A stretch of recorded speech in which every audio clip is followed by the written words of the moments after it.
आगे बढ़ेंगे। बहरिया ने 33 साल के बाद एनसीसी कैडेट्स को तरबियत देने के लिए जिला गांधरबल में मानसबल झील पर नॉवल ट्रेनिंग एरिया को बहाल किया है। मिलिटेंसी के चलते इलाके में तरबियती अमल रोक दिया गया था। कैंप में जम्मू कश्मीर यूटी के मुख्तलिफ कॉलेजों की लड़कियां समेत 100 कैडेट्स हिस्सा ले रहे हैं।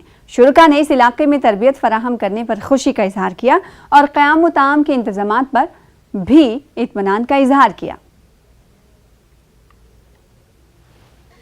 आई गेस 33 इयर्स के बाद यहाँ कैंप लग रहा है। पहले तो हमारा नगरोटा ही कैंप लगा करता था यूजुअली। इस बार हमें यहाँ पे श्रीनगर में कैंप लगाया गया है। इसका मेन रीज़न यही है क्योंकि हमारा फेजेस लगते थे एनएससी के सिलेक्शन के लिए बिलासपुर में, बट वैली के स्टूडेंट्स को काफ़ी ज़्यादा टफ रह जाता है वहाँ तक आने के लिए, तो वो बहुत ही कम आते थे। तो इस बार यहाँ पे लगा है तो उनके लिए काफ़ी ईजी है, उनको और भी अपॉर्चुनिटीज़ मिल रही हैं। Boat pulling, ship modelling, drill, swimming, sir हम यहाँ पे बहुत सारी चीज़ें सीखते हैं सर। हम लोग को बहुत एक्सपोजर मिलता है सर इससे सर। 1989 में लास्ट कैंप हुआ था यहाँ। सो ये एक शुरुआत है और ये हमारा प्रिपरेटरी कैंप है फॉर ऑल इंडिया नौसैनिक कैंप के लिए, जो कि अगले महीने विशाखापट्टनम में होगा।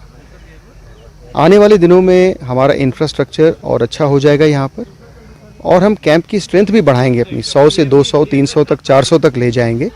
और मुझे कोई शक नहीं कि कश्मीर रीजन के बच्चे जो हैं ज़्यादा से ज़्यादा बढ़ चढ़ कर एनसीसी नेवल ट्रेनिंग का हिस्सा बनेंगे।